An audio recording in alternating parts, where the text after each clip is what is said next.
یہ اس بندے نے ہمارے عوام پہ تشدد کیا ہوا ہے. یہ جو بندہ جا رہا ہے اس کا نام پتہ نہیں کوئی, وہی بندہ جا رہا ہے. اس بندے نے ہمارے عوام پہ تشدد کیا ہوا ہے, کام کا حالات خراب کرنا چاہ رہے ہیں یہاں.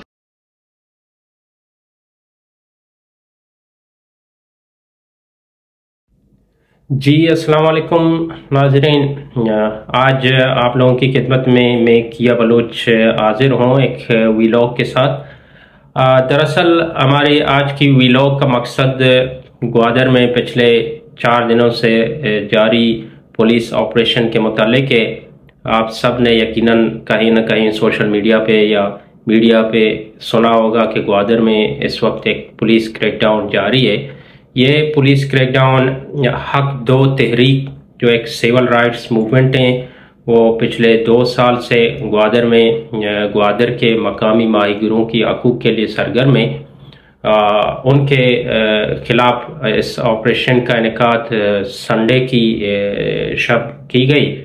اس آپریشن کے دوران اب تک کی اطلاعات کے مطابق اس آپریشن کے دوران حق دو تحریک کے 200 سے زائد کارکنان گرفتار کیے جا چکے ہیں, اور حق دو تحریک کے جو سربراہ ہیں مولانا ہدایت الرحمان, جن کا اپنا تعلق بھی گوادر سے ہی ہے, وہ اس وقت ہمارے پاس یہ اطلاعات آ رہی ہیں کہ وہ روپوش ہیں اور ان کے خلاف ایک مقدمہ بھی تقریباً درج کی جا چکی ہے.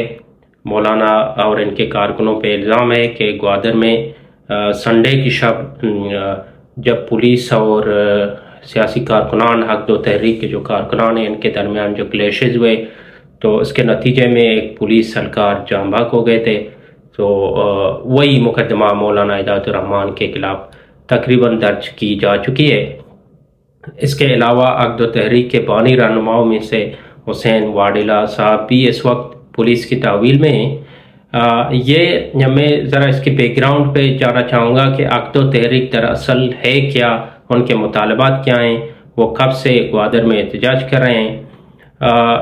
حق دو تحریک ایک سیول رائٹس موومنٹ ہے. وہ مولانا ہدایت الرحمان جن کا اپنا تعلق جماعت اسلامی سے, مولانا ہدایت الرحمان صاحب عدم تشدد پر بلیو کرتے ہیں اور ایک پرامن طریقے سے پچھلے کئی مہینوں سے گوادر کے لوگوں کی حقوق کی بات کرتے آ رہے ہیں. وہ مختلف موقع پر آپ لوگوں نے دیکھا ہوگا اس نے احتجاج بھی کیے تھے. ان کا سب سے بڑا احتجاج جو لائم لائٹ میں آ گیا, جو میڈیا میں کافی ڈسکس ہوا, سوشل میڈیا پہ ٹرینڈز چلے, وہ پچھلے سال دسمبر 2021 کو گوادر ہی کے اندر ایک بڑی قسم کی ریلی نکالی گئی جس میں خواتین, بچے, مرد, سارے گوادر کے لوگ شریک ہو گئے تھے. اب 16 دسمبر 2021 کو بلوچستان گورنمنٹ اور مولانا ہدایت الرحمان کے درمیان مذاکرات ہو گئے تھے. مولانا کے کچھ بہت ہی سادے سیدھے اور کیا کہتے ہیں کہ سمپل ڈیمانڈز ہیں. مولانا کا پہلا ڈیمانڈ جو موسٹ امپورٹنٹ ڈیمانڈ ہے وہ یہ ہے کہ گوادر میں فش ٹرولنگ کے خلاف کارروائی کی جائے. مولانا کا کہنا ہے کہ گوادر کی جو سمندر ہے وہاں پر بلوچستان سے باہر لوگ خاص طور پر سندھ سے یا دوسرے صوبوں سے آ کر وہاں وہ ڈیپ سی ٹرولنگ کرتے ہیں, جس کے نتیجے میں گوادر میں جو مچھلی کی پیداوار ہے اس میں شدید ان کو قلت کا سامنا ہے. گوادر کے جو اپنے مقامی ماہی گیر ہیں ان کا سورس آف ارننگ بھی یہی مچھلی پکڑنا ہوتا ہے, تو اس کی وجہ سے ان لوگوں کی جو ذریعہ معاش ہے یا روزگار ہے وہ ختم ہوتی جا رہی ہے ڈیپ سی ٹرولنگ کی وجہ سے. مولانا کا ایک اور اہم ڈیمانڈ یہ بھی ہے کہ وہ کہتے ہیں کہ گوادر مکران سمیت بلوچستان کے جتنے بھی سرحدی علاقے جو ایران کے ساتھ لگتے ہیں وہاں پر سموتھلی یا بغیر کسی رکاوٹ کے تجارت کی جائے. اب چونکہ بلوچستان آپ لوگوں کو پتہ ہے وہاں پر سیکیورٹی کنسرنز ہیں, وہاں پر پچھلے 2 دہائیوں سے حالات کافی خراب ہیں, تو جگہ جگہ پر سیکیورٹی چیک پوسٹ بنائے گئے ہیں، وہاں پر بڑی پیمانے پر سیکیورٹی اداروں کی تعیناتی ہے، تو وہ اس تجارت میں وقتاً بوقتاً خلل ڈالتے رہتے ہیں۔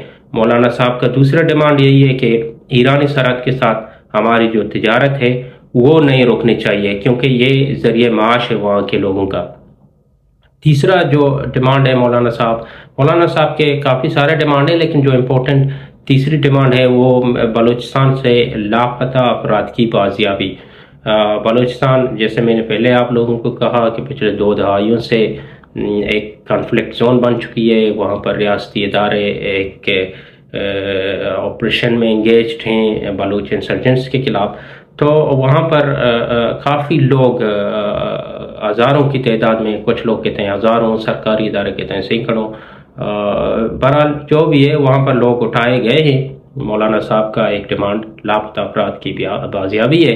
یہ وہ 3 اہم ڈیمانڈز ہیں مولانا صاحب کر رہے ہیں۔ اس کے علاوہ مولانا صاحب کے اور بھی ڈیمانڈز ہیں۔ وہ چاہتے ہیں کہ بلوچستان میں جو ان نیسیسری چیک پوسٹس ہر 1 کلومیٹر پر بنائے گئے ہیں ان کو بھی ختم کیا جائے۔ اب بہرحال مولانا نے پچھلے سال گورنمنٹ آف بلوچستان کے ساتھ ایک معاہدہ کیا تھا۔ اس معاہدے پر مولانا صاحب کا کہنا ہے کہ 1 سال گزرنے کے بعد بھی عمل درآمد نہیں ہو سکی۔ اب بنیادی مسئلہ یہ ہے کہ کیوں یہ ڈیمانڈز اتنے گورنمنٹ آف بلوچستان کے لیے اتنے چیلنجنگ کیوں ہیں، وہ کیوں ان کو ایڈریس نہیں کر پا رہا؟ تو سرکاری احکام ہیں، ان کا کہنا ہے کہ یہ ایسی چیزیں ہیں، ان کو ایڈریس کرنے کے لیے انہیں ٹائم چاہیے۔ مولانا صاحب کہتے ہیں کہ ہم نے آپ کو 1 سال کا ٹائم دیا، باوجود اس کے آپ لوگ نہیں کر پائے، تو اس لیے اب مولانا دوبارہ سڑکوں پہ آئے ہیں۔ اسی اکتوبر میں مولانا نے دوبارہ اپنے احتجاج کا آغاز کیا۔ 2 مہینے تک، تقریباً 60 دنوں تک مولانا صاحب نے دھرنا دیا گوادر میں۔ پھر مولانا نے گوادر سٹی سے اپنا جو دھرنا کے شرکاء تھے ان کو اٹھا کر وہ گوادر پورٹ کی طرف چلے گئے۔ جو راستہ پورٹ تک جاتی ہے مولانا نے وہ راستہ بند کیا، جس سے یہ ہوا کہ گوادر میں جو چائنیز کام کر رہے تھے یا جو ایک کاروباری ایک سلسلہ چل رہا تھا، ایک ایکٹیویٹی، اس میں خلل آ گئی۔ پھر سنڈے کی شام کو وزیر داخلہ سمیت بلوچستان حکومت کے کچھ نمائندے گوادر میں آئے، انہوں نے مولانا سے مذاکرات کرنے کی کوشش کی، لیکن وہ مذاکرات کامیاب نہیں ہو سکے۔ تو ناکامی کے نتیجے میں رات کو پولیس نے گوادر میں کریک ڈاؤن کی، حسین واڑیلا سمیت بہت سے کارکنوں کو گرفتار کیا۔ دوسرے دن پھر بھی حالات ایسے ہی چلتے رہے۔ اس وقت گوادر جو ہے پاکستان سے مکمل طور پر کٹ آف ہو چکی ہے۔ آج تقریباً 4تھا دن ہے۔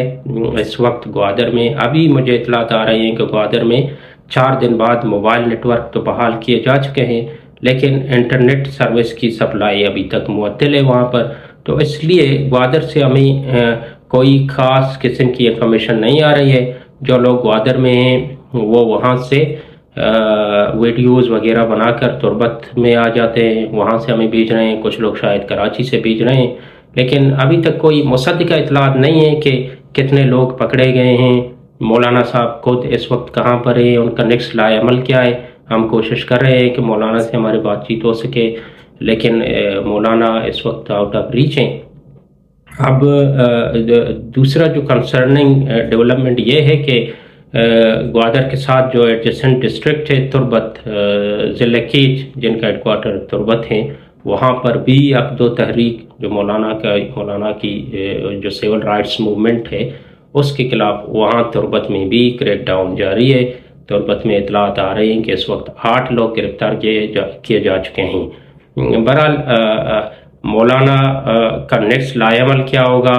کیا بلوچستان گورنمنٹ یوں ہی اس تحریک کو بزور طاقت کچلنے کی کوشش کرے گا، یا کہ وہ دوبارہ مولانا کے ساتھ بیٹھ کے بات کریں گے؟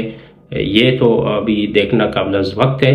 پر گوادر جیسی سٹی میں جس کے متعلق ہم سب سنتے آ رہے ہیں کہ وہ کرون ڈیولپ کیا کہتے ہیں چائنا پاکستان اکنامک کوریڈور کی کرون جیول ہے۔ ہم سنتے آ رہے ہیں کہ وہ CPEC China Pakistan economic corridor جو ہے اس کا گیٹ وے ہے. گوادر کے متعلق گوادر کے لوگوں کو بڑے بڑے خواب دکھائے گئے تھے کہ گوادر کو ہم سنگاپور بنائیں گے, گوادر کو ہم دبئی بنائیں گے, گوادر کو ہم چائنا کے جو ڈیولپڈ سٹیز ہیں شنگھائی جیسا بنائیں گے. یہ ایسا تو کچھ نہیں ہو سکا. آج سی پیک کو لانچ ہوئے تقریباً 7 سال ہونے کو ہیں. جس وقت سی پیک لانچ کی گئی تھی بڑے بڑے خواب گوادر کے لوگوں کو دکھائے گئے تھے, لیکن آج بھی گوادر میں لوگوں کے پاس صاف پانی نہیں ہے پینے کو. آج بھی گوادر کے لوگ اپنی روزگار اور اچھی ایک زندگی کے لیے سراپا احتجاج ہیں. گوادر میں جو لوگوں کا سورس آف ارننگ تھا وہ بیسیکلی 2 سورس آف ارننگز ہیں گوادر کے لوگوں کے. ایک تو مچھلی پکڑنا ہے, دوسرا ایرانی سرحد کے ساتھ کاروبار کرنا ہے. تو یہ بجائے کہ گورنمنٹ آف پاکستان ان کے لیے کوئی الٹرنیٹ پیدا کرے, ان کے لیے روزگار کے مواقع سی پیک کے اندر پیدا کرے, اب یہ ہے کہ وہ جو ان کے جو روزگار کے مواقع تھے وہ بھی ان سے چھینے گئے ہیں. اب کیوں چھینے گئے ہیں, کیا وجوہات ہیں, اور سب سے اہم بات یہ ہے کہ گوادر میں وہ کون سے لوگ ہیں جو ڈیپ سی ٹرولنگ میں ملوث ہیں, ان کے خلاف گورنمنٹ آف بلوچستان یا وفاقی حکومت کارروائی کرنے سے کترا رہی ہے. وہ کون سی طاقتور قوتیں ہیں, ان کے متعلق ہم اپنے نیکسٹ ویلاگ میں آپ لوگوں کو بتائیں گے. آج کے ویلاگ کا مختصراً مقصد گوادر میں اس وقت جو بلیک آؤٹ ہے, جس طرح سے گوادر کو باقی پاکستان سے کٹ کیا گیا ہے, اسی پر بات کر رہا تھا. پھر انشاءاللہ ملیں گے آپ سے. بہت شکریہ آپ کا.